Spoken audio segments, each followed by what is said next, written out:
and welcome to the History Center Museum for our special program, such a special program, to accompany our exhibition, Julia Child, A Recipe for Life. Our Nordic Julia Child. Beatrice Ojakangas will join us on the stage, which is very exciting. Yeah, you can applaud that, absolutely, yes. And she'll be joined on the stage by good friend and former Pioneer Press food writer Eleanor Ostman.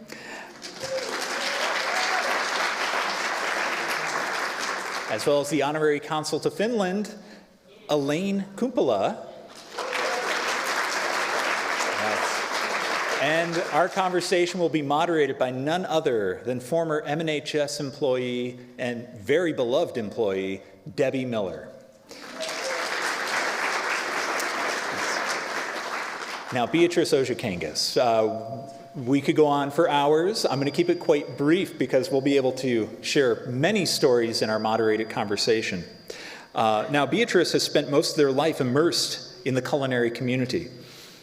She lived in Finland for a year, teaching American cooking classes. She would then come back to publish the Finnish cookbook and would go on to publish so many more cookbooks, including the great Scandinavian baking book, the best casserole book ever, the soup and bread cookbook, Breakfast with Beatrice, and Homemade. Beatrice has also hosted a locally produced television show, and she's made appearances on both local and national TV, including with Martha Stewart. And one aspect that we want to highlight today, in the year 1992, Beatrice got a phone call. That phone call was coming from a fairly reputable name in home cooking, Julia Child. And Julia Child invited her to Cambridge, Massachusetts, to her home, to film an episode of Baking with Julia.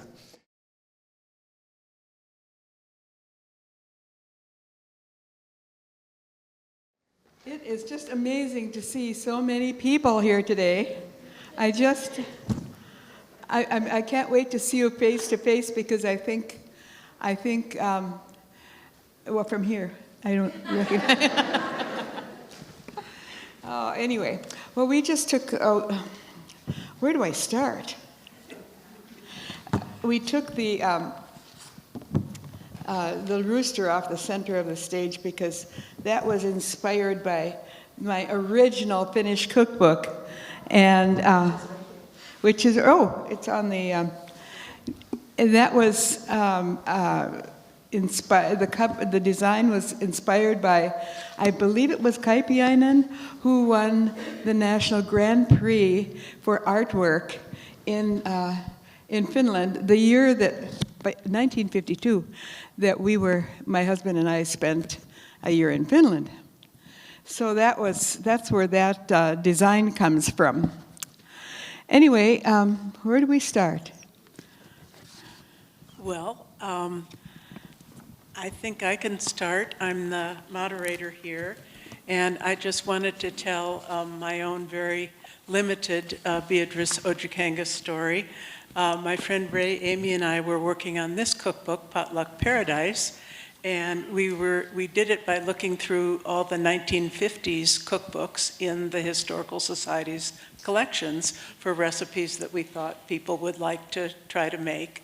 And we wrote about those, and we found a wonderful recipe in the Curriculum for Cooks, a 1958 cookbook compiled by the University of Minnesota Hospitals Auxiliary and the Faculty Women's Club. And it's called Finnish Blueberry Dessert by Bea Ojakangas. So I wrote to Bea and got her permission, and I'm here to tell you she not only has published all these cookbooks, she contributes recipes to other cookbooks. So thank you, Bea. Oh, I'd forgotten all about that. I figured. That was one of the very first recipes that I got when we were in Finland. It was called mustikkapiirakka. And it's still one of my favorites. It's a blueberry, now we call it blueberry bars. Oh. Yep. You know, bars are so popular. Yeah. Anyway, that's where that came from, but it's really good. Yeah. So thank you. You're again welcome. for that. Did you want to say anything about the experience you had with Julia? We saw you performing beautifully. Well, well, you know, I had no idea I was going to end up doing this with Julia, but I had gone shopping one day. My mother-in-law was at the house, and she was a really big Julia fan. And I came in from shopping, and she says, "Oh, we got this phone call. It was from Julia Child, and she sounded just like she does on TV." And so she said, "Yeah, I called her. I was to call her back, so I did. She asked me if I would like to. Would I like to do a show with her? Would I like to? I mean, like, wow." But anyway, that was how that all happened.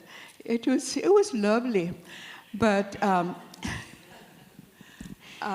there was another story I was going to tell, but I've got these blanks in my mind. Would you like to talk about your early interest in cooking and kind of bring us up to the Sure. present? I started cooking on a wood stove. We didn't have electricity. I was a kid in the 40s. We didn't have electricity. We didn't have a flush toilet. And the most interesting thing there was to do was to figure out how to fire up the wood stove to the right temperature so that you could bake cookies. Yeah. You know, and that took some practice. When I was, my mother she said all girls should learn to make a cake. And so she brought me into the kitchen, took out this big bowl, and this is before I could read. I was only 5 years old. And so she showed me all the things that go into a cake. And so I was trying to remember that. And then a little bit later, I'm the oldest of 10 children, and number 5 was being born in 1940.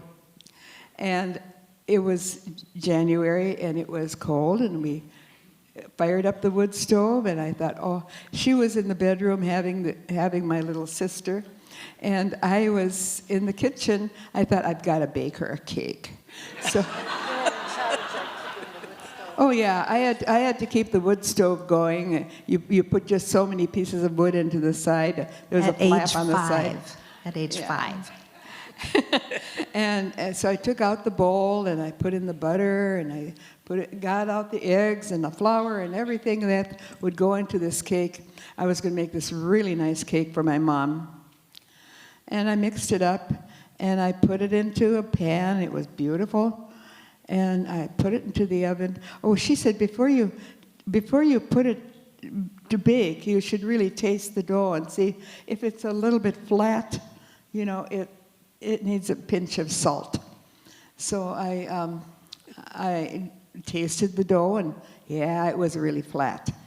And so I put in a pinch of salt. That didn't do it. I tasted it again. I put in another pinch of salt. Soon I was throwing in handfuls of salt. But I put the cake in to bake anyway, and remembered after I got it half baked that I'd forgotten the sugar. And so it baked beautifully, because cakes do bake beautifully if they have, if there's a lot of salt in them, you know. Not that everyone tries that. Anyway, I cut this nice big piece of cake, and I brought it to my mom, and she never said anything about the salt. She just said, "Oh, that's the most beautiful piece of cake I've ever seen."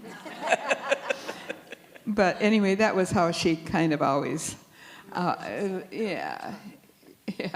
She told me much later it was so salty. It curled her tongue, but she wasn't going to say anything because I had tried so hard to please her. And we've got a Anyway. picture of you with your friend Beverly doing a more successful baking. Wait, no, what's that one?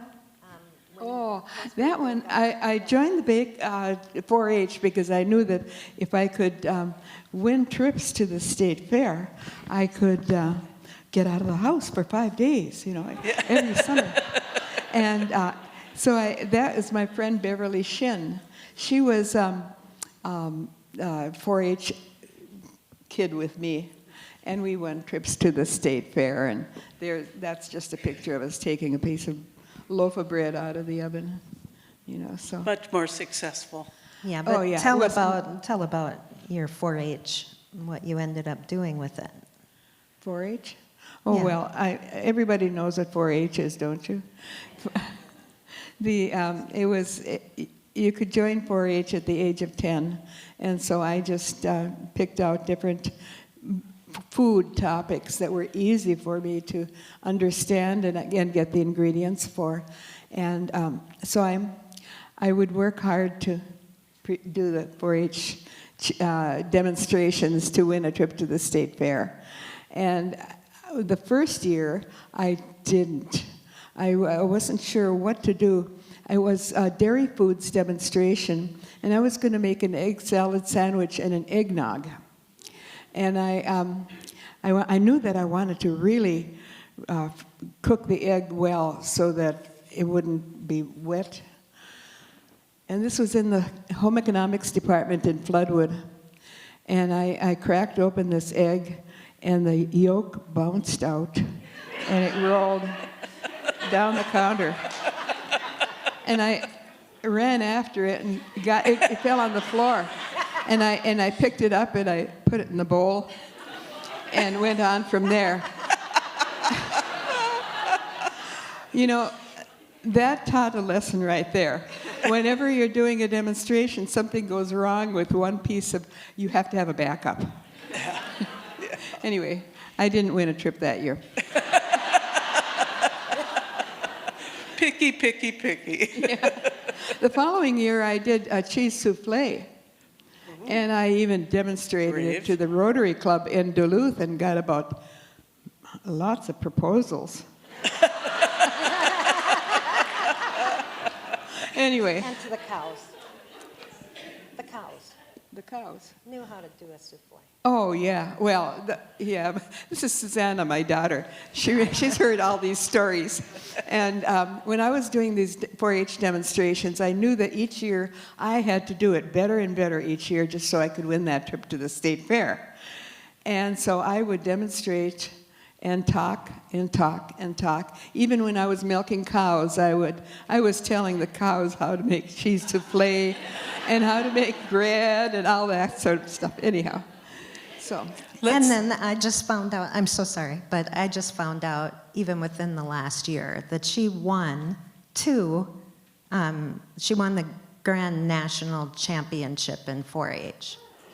Twice. One for the cheese souffle, one was the cheese souffle. Yeah. and one was Finnish rye bread. Yeah, and the other one is Finnish rye bread. Well, before I did the Finnish rye bread, I had made souffles, and I made chiffon cakes, and I had made other kinds of things like that.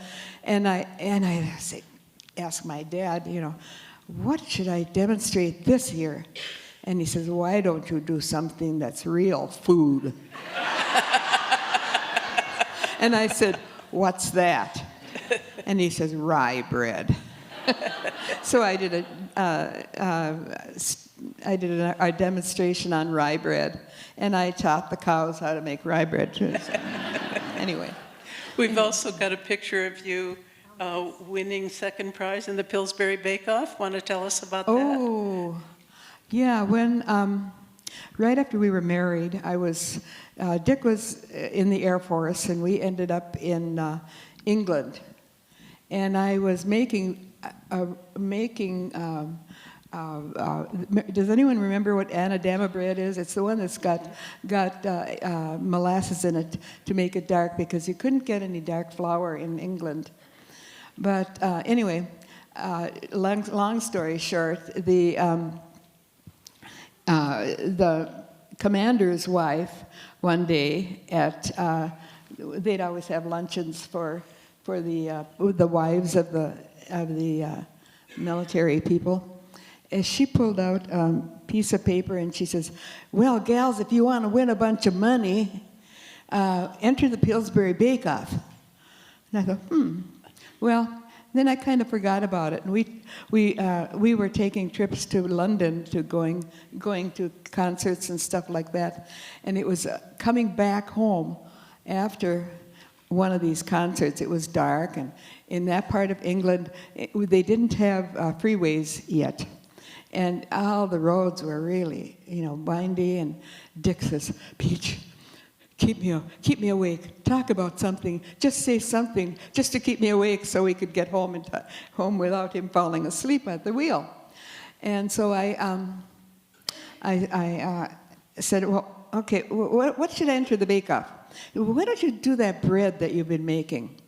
And I thought, "Oh, that bread. Well, I've got to do something a little different with it." So we got home, and I thought, well, maybe I'll make a great big cheese sandwich out of one whole big loaf of bread. And so I put a layer of cheese in the middle of this loaf of bread, and it all fell down, and the cheese all went down to the bottom of the oven when I baked it. And I thought, oh well, maybe I should just cut the cheese up into pieces and put it in. And so that's what I did. Well, I forgot all about it, and I didn't even try it with the pieces of I think you've heard of chunk of cheese bread, maybe, and I sent the recipe and totally forgot about it. And then we were leaving from England, moving back to Minnesota, and one day I get a call from Pillsbury.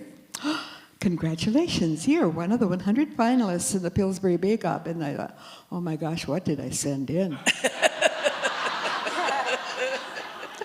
And the guy was there with my recipe in front of him, but he didn't share it with me. So I kind of stepped behind him and I looked, oh, it's the cheese bread.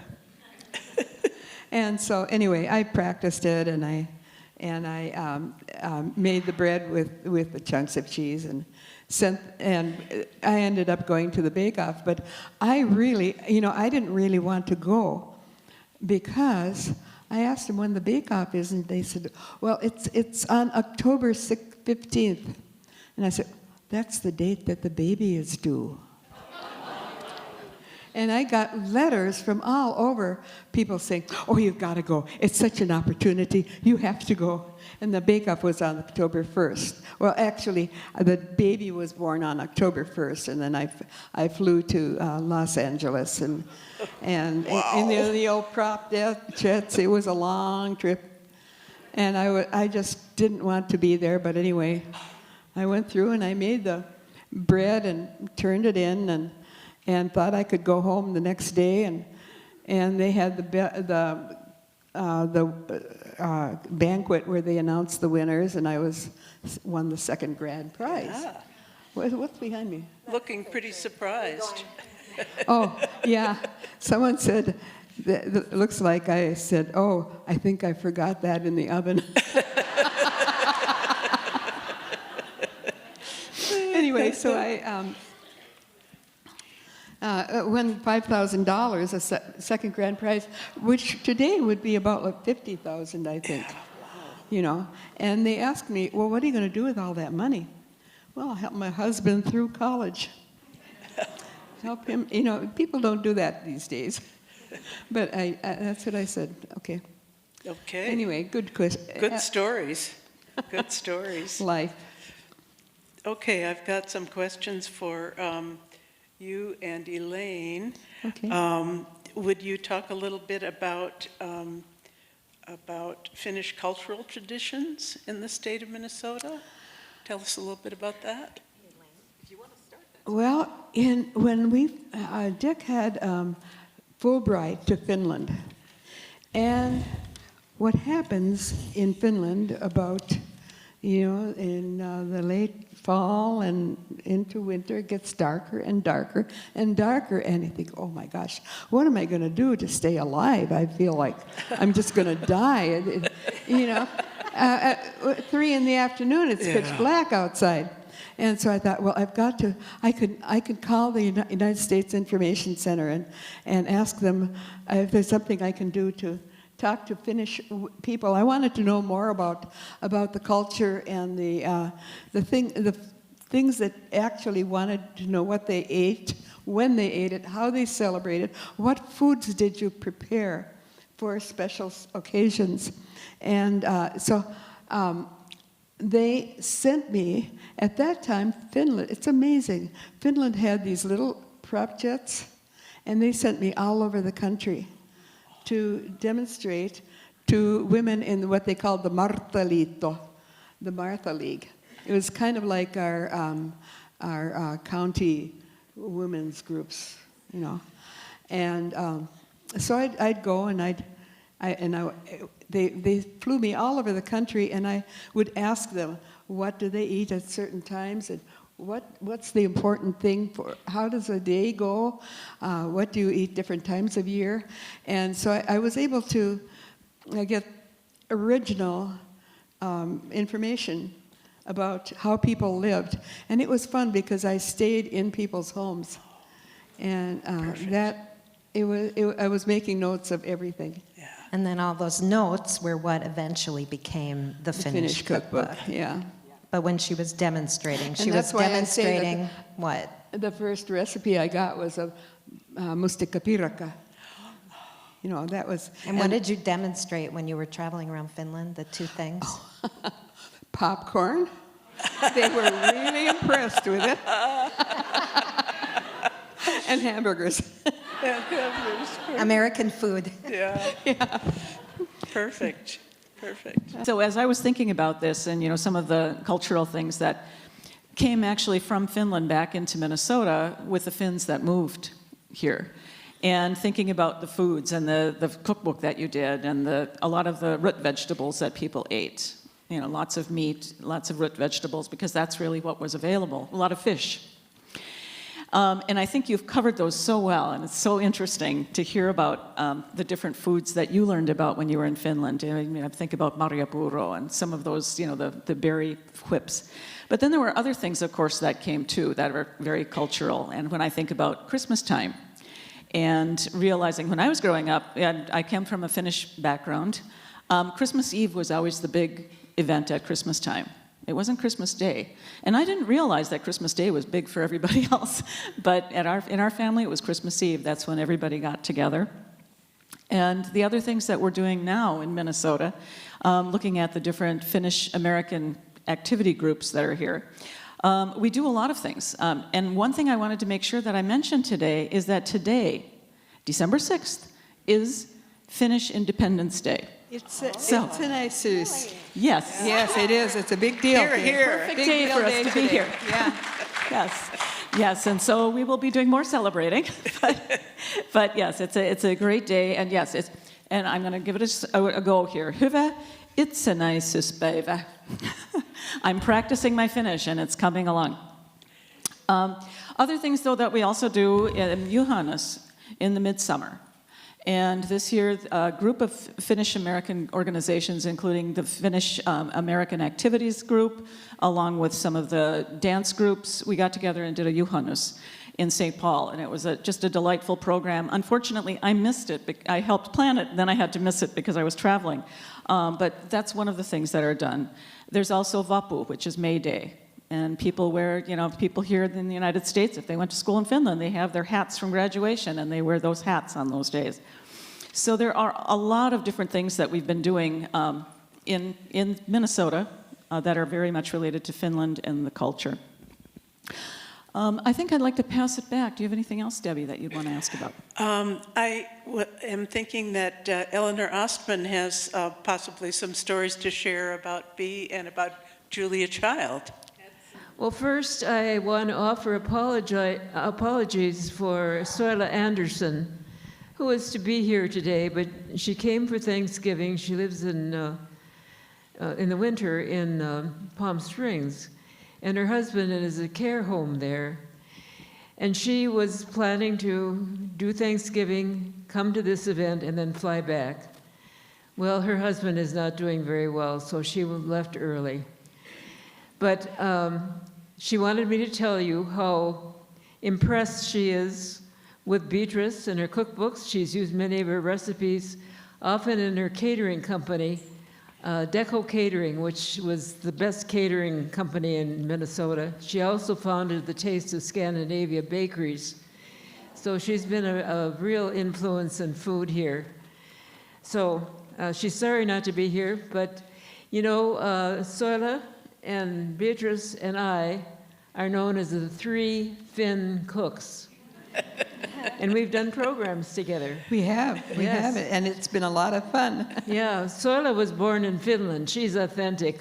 We're Minnesota Finns. And if That's anyone still ever knew authentic. Soila, you'd love her accent. Oh, she yeah. she says things in such cute ways. She's embarrassed by them, but we think they're charming, right? Oh, yeah. Anyway, that's my message from Soila. And over the years as a food writer for the Pioneer Press and the Long Gone Dispatch, both Julia, child, and Beatrice became dear friends. And I have to tell you a story about that Pillsbury Bake-Off. When word came that a woman from Duluth with the name Ojakangas had won a prize in the bake-off, well, we on the Iron Range, I grew up in Hibbing, were just so excited. I mean, this is one of us, and she had won a big prize. I was 16 years old. I had never baked a loaf of bread in my life, but I baked your recipe. Really? And it turned out great. It deserved the money. So that was my first experience with Beatrice over the years. Julia came into my life when her show, The French Chef, started in 1963. And when I was writing to get here today, one of my friends who's in the audience, Deborah Locke, said she had just recently watched some clips of Julia's early shows, and it turns out that Julia totally fronted the costs for her sample shows because Boston TV wasn't interested and they didn't have money.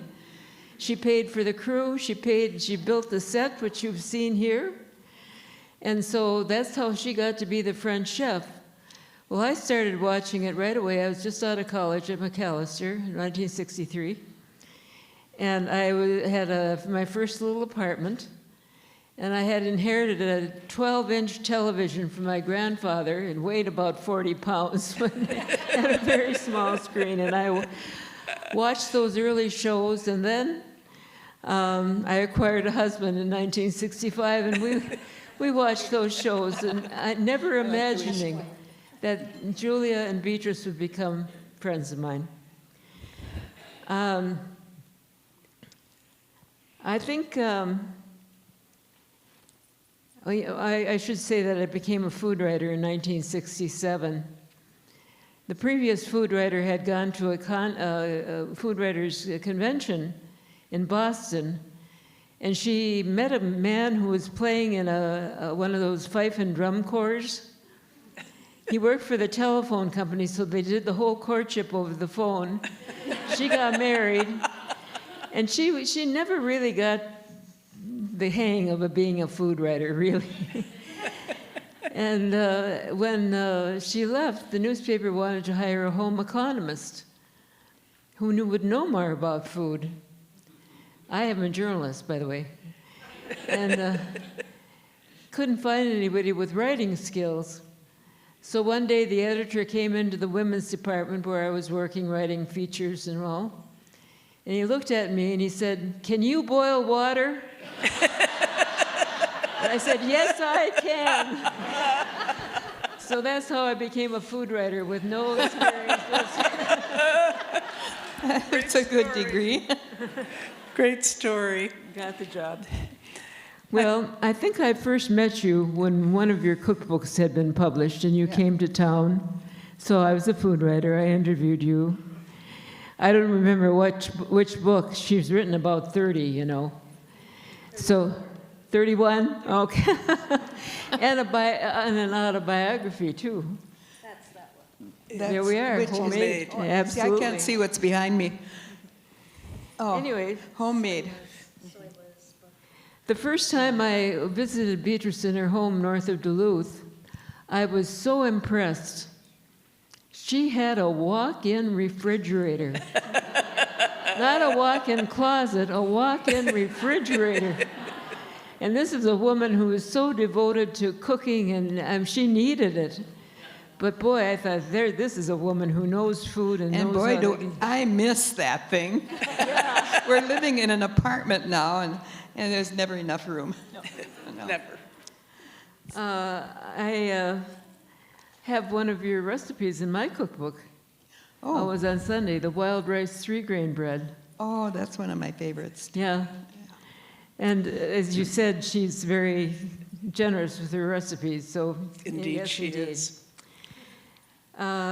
She was a force in Duluth. Some of the things are mentioned in your program. She did television, she had a restaurant. Oh. And then for the Duluth News-Tribune, she was writing a column about appliances like microwaves and, you know. Oh, yeah, that's right, yeah. I called it the Liberated Cook. Liberated cook.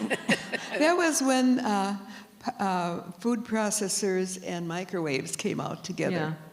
And that was always, I still use both of them. People needed to hear about Yeah. them. Yeah. Well, anyway, she started this column for the Duluth News-Tribune. And they were paying her $10 a week. Big money. $7. And from that, she had to buy the ingredients for whatever recipe she was testing. So the Duluth paper put it out there, and soon word came that it should be syndicated all over the country.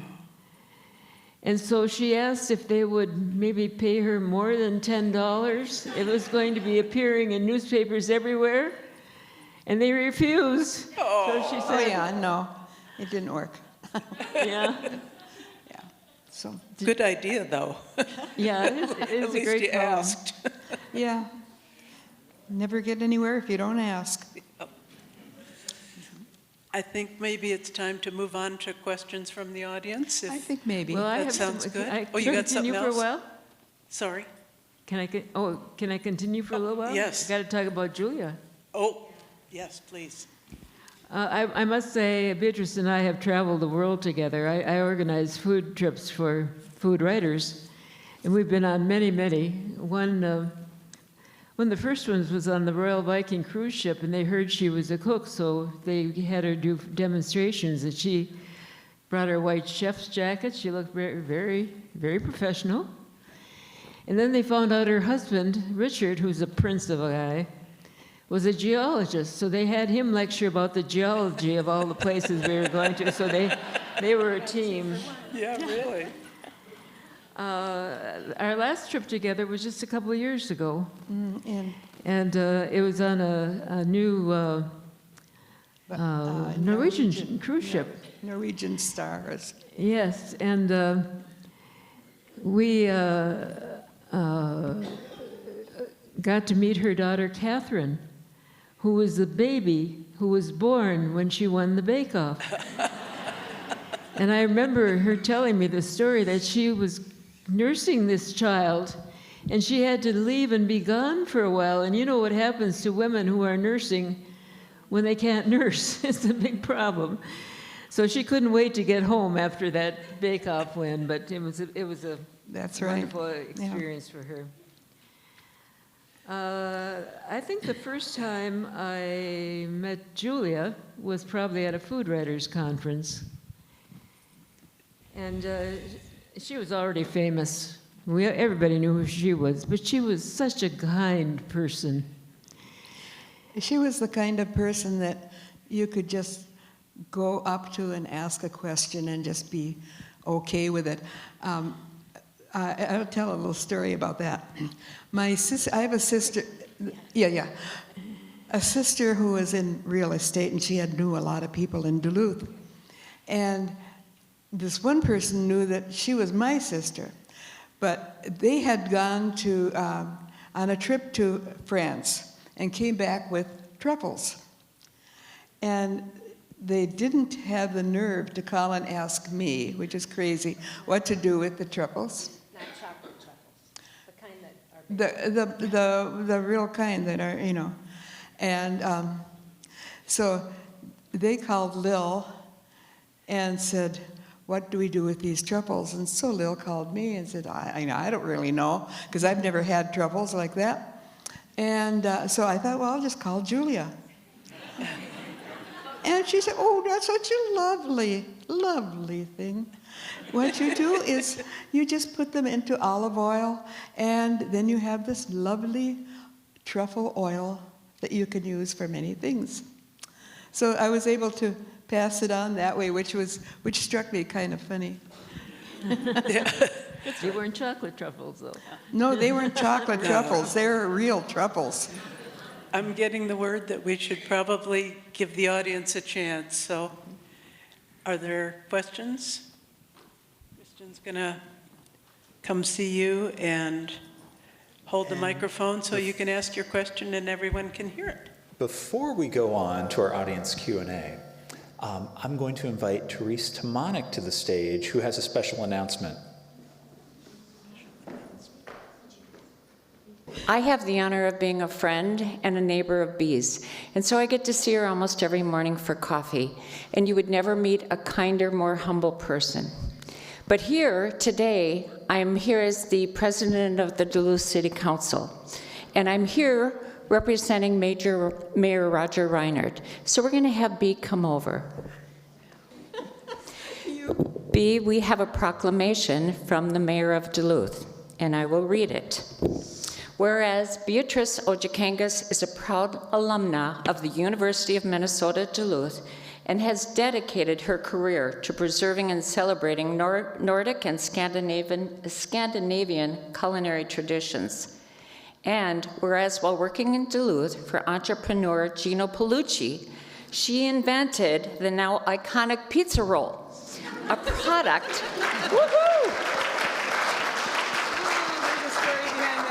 there's a story, Bea said, a product that became a staple in American households. And whereas Ojakangas is the author of more than 30 cookbooks, including the Great Scandinavian Baking Book, which earned her induction into the prestigious James Beard Foundation Cookbook Hall of Fame, and whereas Ojakangas has represented Minnesota's culinary heritage on television, in print, and through countless demonstrations, inspiring generations of home cooks and professional chefs alike. And whereas her cultural contributions have brought pride to Duluth, showcasing our region's rich traditions and entrepreneurial spirit. Now, therefore, I, Therese Timonek, representing Roger Reinert, Mayor of the City of Duluth, do officially proclaim December 6th, 2025 as Bea Ojakangas Day in the city of Duluth, Minnesota.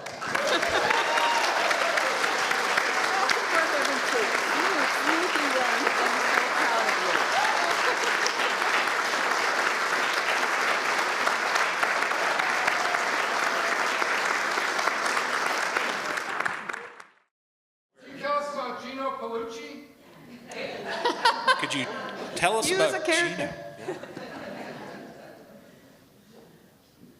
Yeah, so if you want to tell us a little bit about that experience with Gino Paolucci. Well, I have to go back to the beginning, because after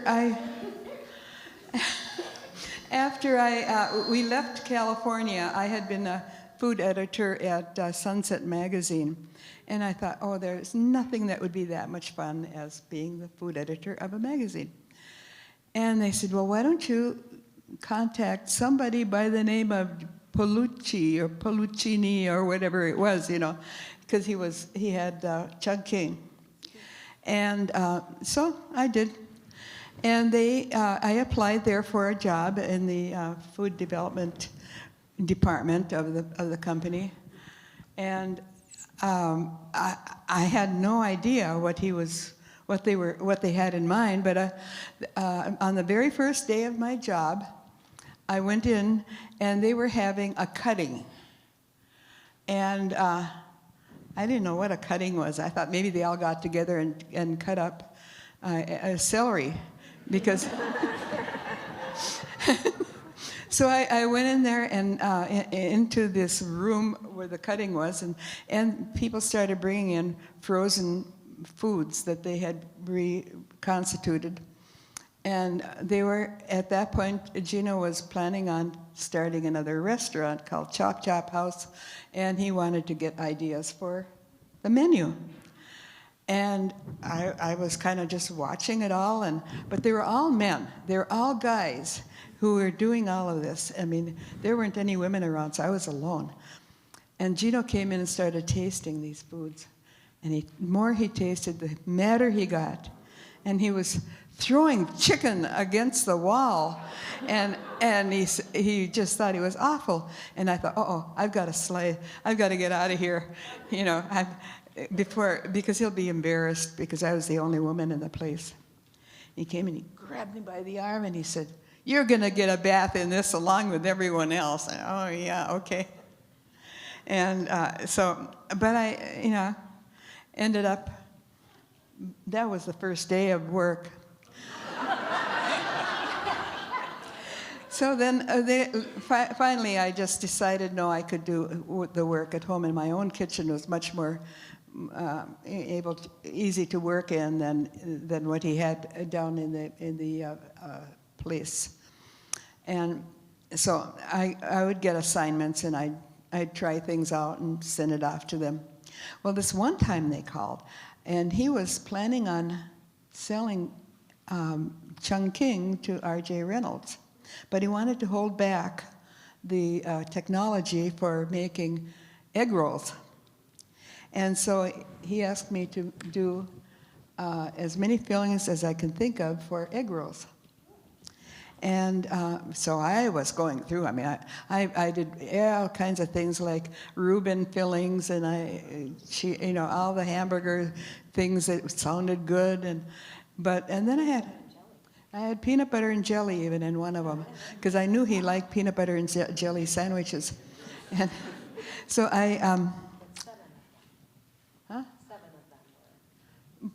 just a few of them where I made pizza flavored fillings. And he sent, I wrapped them up, put them in the freezer, and he sent his own personal pilot with his own personal plane to come and pick me up and fly to his fancy place up in northern Minnesota on one of the big lakes. And so I went in and I started making all these different, Reuben fillings and all the different kinds of things I could think of. But then I sent all the pizza ones out at the same time. And he said, "Gino's Pizza Rolls, that's it!" He slammed his fist on the table, and that was the end of it. We were serving a whole bunch of his executives, and they were all tasting. But that was it. And so that was the beginning of the pizza rolls. And then he sold it. Yeah. So, but the next week I asked for a 25-cent an hour raise, and he says, "I'm sorry, but we can't afford that." So it made a better story than it made a bank account. Excellent. We have a question here in the middle, and I'll just pass the mic down. Yeah, just curious, how long did it take to do that video of you and Julia, or what was involved? Oh, yeah, it was all in one day. I did fly in the day before, and we pre-prepped, and we talked about what we're going to do, but then the actual cooking was just all in one day. Yeah. Oh, there weren't that many takes. I mean, it was, I think they filmed a lot and they did a wonderful job of editing. And the editing is the important thing when you're doing food shots. So, Bea, I have a couple of your cookbooks. Now I'm getting inspired. But what are your go-to that you have to make for Christmas coming up? I haven't done. What are your favorites? Well, this is something that comes from Finnish tradition. In the very beginning of Advent, in Finland, when we were there, these little piggy-shaped gingerbread cookies showed up in the bakeries, and they were called nissu nassu. And the kids would get all excited because they knew it was Christmas coming up. And so I've been making them. I like to make, it's a peppercocker kind of dough, and then you cut them out in piggy shapes. And that, I wondered why were they doing that? And that stems back to the old days when every home had what they called the talos porsas. The person, all the scraps from the table were fed to the pet pig, and that pet pig was butchered in the first part of Advent, and it became their Christmas. Yeah. Well, sometimes they would exchange with the neighbors. So they don't eat their pet. Yeah. But that was, no, that was a tradition, and I would think, if you're looking at your nissu nassu that is a pet, you might be trading with somebody else, Your Swedish meatballs are the best. Oh, thank you. Oh, wow. I love meatballs, and I love making pulla, the Finnish cardamom bread. Let's give another round of applause, Beatrice Ojakangas. Thank you.